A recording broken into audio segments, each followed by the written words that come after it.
Hello everyone, নিকিস daily স্টোরিতে সবাইকে স্বাগত। তোমরা সবাই কেমন আছো? আশা করি ভালো আছো। আবারও নতুন একটি দিন, নতুন একটি ভিডিও তোমাদের সামনে নিয়ে চলে এসেছি। আর এখন ঘড়িতে প্রায় বাজে 10টা। সকালবেলা একটু চা মুড়ি খেয়ে নিচ্ছি, সেটা তোমাদের সাথে ক্যাপচার করিনি, ভিডিওটা এখন থেকেই শুরু করছি। আর আজকে ভাবছি সকাল সকাল রান্নাটা চাপিয়ে দেবো। মা বাড়িতে নেই, কেন নেই, কী বৃত্তান্ত, সেটা তোমাদের সাথে পরে শেয়ার করছি। খুবই একটা দুঃখজনক ব্যাপার, সেটা তোমাদের সাথে পরে শেয়ার করবো। তো চলো, সারাদিনটা কী করি না করি সেটাই তোমাদের সাথে শেয়ার করবো। সকাল সকাল চলে এসেছি কাকিমার বাড়িতে। আর এদিকে দেখো আমাদের বিল্লুগুলো, এই যে আমাদের আইসক্রিম। সকালবেলা তো সমস্ত কিছু করেই আমি একটু কাকিমার বাড়িতে এসেছিলাম, যেহেতু মা বাড়িতে নেই, ভালো লাগছে না। তো কাকিমার বাড়িতে আসাতেই কাকিমা 1 কাপ চা দিল, আমি আর কাকিমা চাটা খেয়ে নিলাম।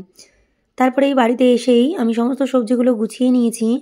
সবজির মধ্যে নিয়েছি সজনে ডাঁটা, ভেন্ডি, কুমড়ো, লাউ, আলু, তারপরে গাজর, বিন, এদিকে বেগুন, মূলো, সমস্ত কিছু গুছিয়ে নিয়েছি। আর এদিকে পাবদা মাছটা বাড়ির ওপর এসেছিল, তা একদম কেটে ধুয়ে নুন হলুদ মাখিয়ে রেখেছি। আর এদিকে প্রেশার কুকারে অরহর ডালটা সিদ্ধ বসিয়ে দিলাম। আর এদিকে তেলটা কড়াইতে গরম হওয়াতে আমি 5 ফোড়ন আর শুকনো লঙ্কা দিয়েই আমি সমস্ত সবজিগুলো ভেজে নেব। আমি এই রেসিপিটা ইউটিউব চ্যানেলে ছেড়ে দিয়েছি, তোমরা অবশ্যই গেলে দেখতে পারবে। আর ভীষণ ভালো খেতে হয় এই সাম্বার ডালটা। তোমরা অবশ্যই একবার বাড়িতে ট্রাই করে দেখতে পারো এই ডালটা। যারা যারা খেয়েছো তারা তারা তো বুঝতেই পারবে যে কেমন লাগে।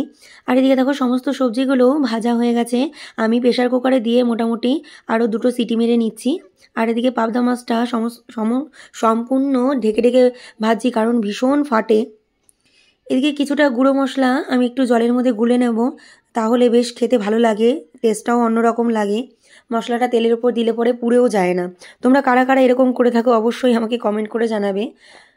তারপর আমি মিক্সার গ্রাইন্ডারে একটা পেস্ট বানিয়ে নিয়েছিলাম, সাদা সর্ষে, কাজু বাদাম, কাঁচা লঙ্কা, চারমগজ, পাবদা মাছে এই সমস্ত জিনিস কিছু না দিলে পরে খেতে ঠিক টেস্টটা হয় না, তাই না?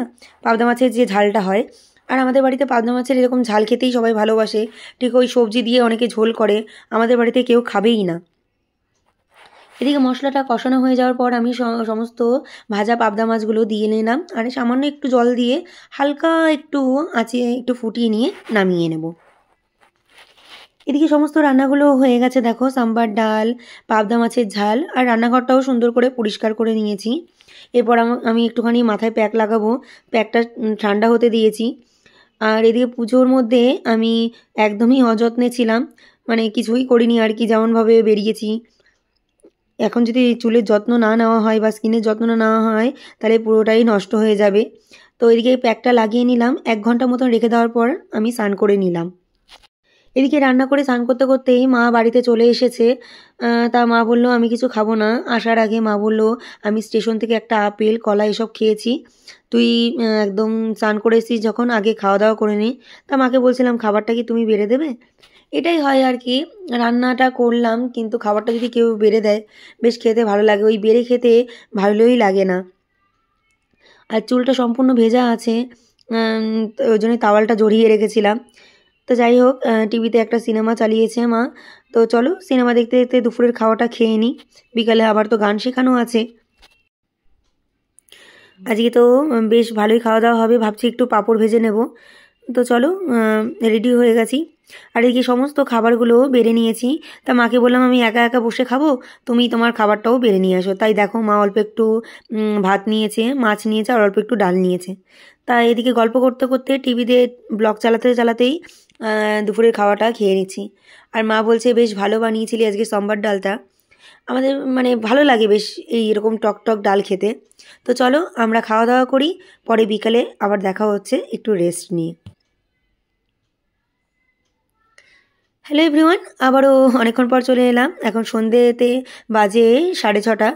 এদিকে মা আজকে চা করে নিয়েছে, মা নতুন কাপগুলো বার করেছে, তো সেই কাপেই এবার থেকে চা খাওয়া হবে আর কি। আর এদিকে কি একটা কথা নিয়ে বেশ হাসাহাসি হচ্ছিল, আমার ঠিক এখন মনে পড়ছে না।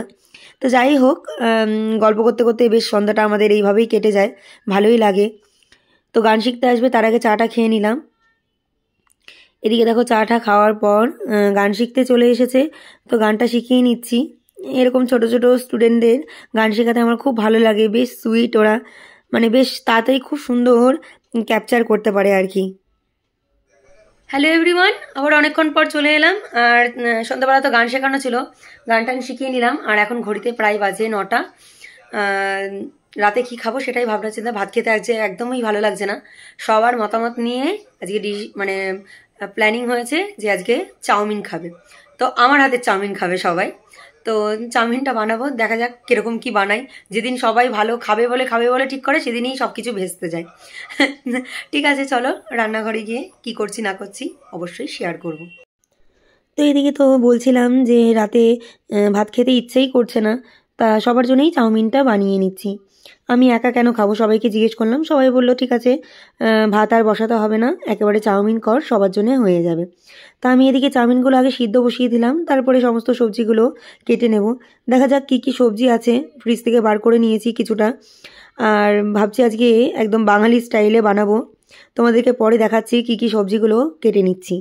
আর ওদিকে আইসক্রিম সমানে আমার সামনে বসে ম্যাও ম্যাও করে যাচ্ছে। তা ওর সাথে কথা বলতে বলতেই আমি সমস্ত সবজিগুলো কেটে নিচ্ছি।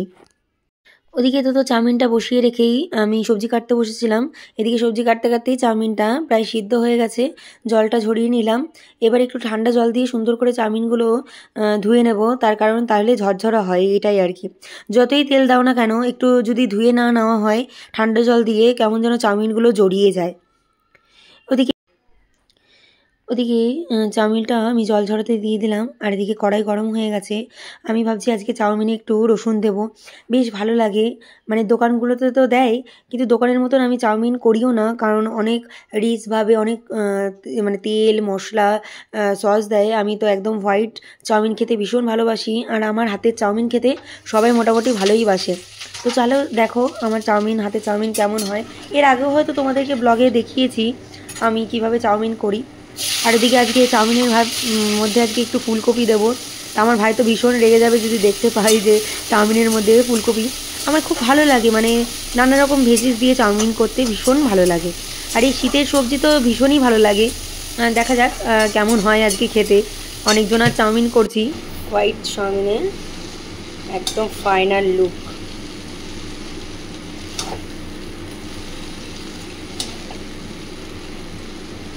দেখতে পেলে চাউমিন তো বানাচ্ছিলাম, প্রায় চাউমিন রেডি একদম। আর মা খাবারটা বেড়ে নিচ্ছে। আমি ঠিক বাড়তে পারি না বলাটা ভুল, চেষ্টা করলে অবশ্যই হয়তো কোনো দিন পারবো। তো যত মা আছে যখন, তো মাই করবে। কোনো না কোনো একদিন তো নিজেকে বেড়ে খেতেই হবে, এই আর কি। তো চলো একেবারে ডিনার নিয়ে তোমাদের সামনে আসছি। একটু ফ্যানের হাওয়া খেয়ে নিই, ভীষণ গরম লাগছে। নভেম্বর মাস পড়ে গেছে, ঠান্ডাটা সেইভাবেই পড়েনি। তো চলো পরে আসছি কেমন। এদিকে মায়ের চাউমিন বেড়ে দেওয়ার দায়িত্বে দিয়েছিলাম, মা সবার জন্য চাউমিন বেড়ে নিয়ে চলে এসেছে। আর কাকিমার সাথে গল্প করছিলাম, তাই কাকিমাকে আটকে দিয়েছি যে একেবারে রাতে খাওয়া দাওয়া করে তারপরে তুমি যাবে। তাই কাকিমা বলছিল বাড়িতে আমার ভাতগুলো কি হবে। তা কাকিমা বললাম তুমি পরে কাল সকালে খেয়ে নিও, যেহেতু চাউমিন করছি একেবারে খেয়ে দিয়ে যেও। বেশ এরকম হোয়াইট চাউমিন খেতে মোটামুটি বেশ ভালোই লাগে। তো চলো আমরা রাতে ডিনার করে নিই। এক সপ্তাহ মতন হয়ে গেল বিছানার চাদরটা চেঞ্জ করা হয় না। তা মা বললো আজকে চেঞ্জ করে নেবে। তা মা ওদিকে বিছানার চাদরটা দিয়ে দিল। আমি বললাম ঠিক আছে আমি পেতে নিচ্ছি, তুমি ওদিকে। মা ওদিকে ফ্রেশ হচ্ছে, চুল বাঁধছে আর কি, আমারও চুলটা বাঁধতে হবে। তো যাই হোক, আগে বিছানার চাদরটা সুন্দর করে পেতে নিই। আর আমার এই হোলি প্রিন্টের চাদর ভীষণ ভালো লাগে, তো নানান ধরনের কেনা হয়েছে। তা মাকে বললাম আজকে কমলাটা দাও পাতি, বেশ মানে পাতলে পরে এরকম নরম চাদর, বেশ ঘুমটাও যেন ভালো হয় এই আর কি। তো চলো এদিকে শুধু বিছানার চাদর পাতলে তো হবে না, বালিশের ওয়ারগুলোও সুন্দর করে পাল্টে নিচ্ছি। তা মা বললো তুই যখন পেতেছিস তোর হাতে হাতে এটাও করে দিই। আগে এই বালিশের ওয়ারটাও পরাতে পারতাম না। সময়ের সাথে সাথে যখন বড় হতে শিখলাম অনেক কিছুই যেন শিখে ফেললাম হট করে। এটাই হয় আর কি, তাই না বলো। এটাই মায়ের সাথে বসে বসে গল্প করছিলাম, মা দেখো সময়ের সাথে সাথে মানুষ কত কিছুই না শিখে যায়, তাই না বলো। কখনো ভাবিনি যে মায়ের সাথে এই কাজগুলো করব বা পারবো কি না। তোমরা কি বলো অবশ্যই আমাকে কমেন্ট করে জানাবে। তাহলে চলো, অনেক কথাই বলে ফেললাম। এদিকে আমি ফ্রেশ হয়ে চলে এলাম, চুলটাও বেঁধে নিলাম। আর এদিকে আমাকে ক্রিম মেখে নিতে হবে, যেটা রোজকার আমার রুটিন থাকে। আজকের মতো ব্লগটা এখানেই শেষ করছি। ভালো লাগলে লাইক কমেন্ট শেয়ার করবে, চ্যানেলটির পাশে থাকার জন্য অবশ্যই চ্যানেলটিকে সাবস্ক্রাইব করবে। আগামীকাল নতুন একটি ভিডিও নিয়ে চলে আসব। ততক্ষণ তোমরা সুস্থ থেকো, ভালো থেকো। আজ আসি, টাটা।